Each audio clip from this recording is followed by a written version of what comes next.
Hi, good day. So this is Broker Irene. So karon na day atong i-visit no ang isa ka subdivision diri sa Cagayan de Oro City, ang Navona Court in Lumbia, Cagayan de Oro.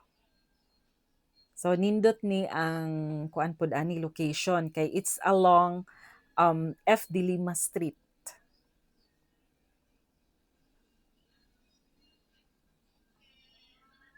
So abay day ni siya sa Navona, Lumbia.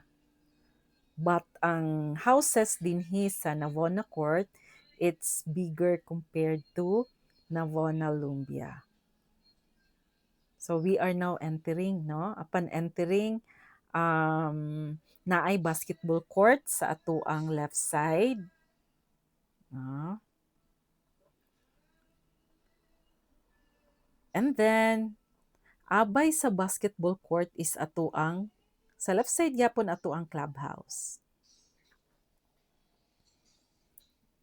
So kani nga subdivision or village, ang total nga land area ani is 1.6 hectares. And then ang total nga houses or units nga naa dinhi, it's 165 units only. No? So kani siya mga two-story houses. And then ang average nga lot area is 50 square meters. Though ang mga reopen units karon, ga-range ang ilaang lot area from 54 to I think that's 59 square meters. And then ang atuang floor area, it's around 58.5 square meters, no, atong total. Dayon, we have 3 bedrooms no for this house, tanan naa sa second floor. We also have 2 bathrooms. Natay isa ka bathroom sa first floor and napod tay isa ka bathroom sa second floor.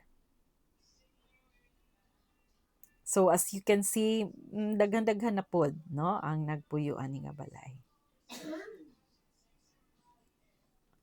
So each houses di ay naagid siya parking space. So pwede katong mga SUV. Naka-design po siya for SUV. Maigo ra siya.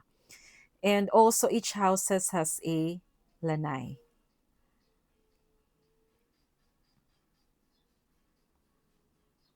And then ang turnover di ay ani nga mga units no, kuan na siya finish type. When we say finish type, naka-tiles na siya, naka-room partition na. In short, furnitures na lang ninyo ang kulang. So makapuyo na gyud dayon.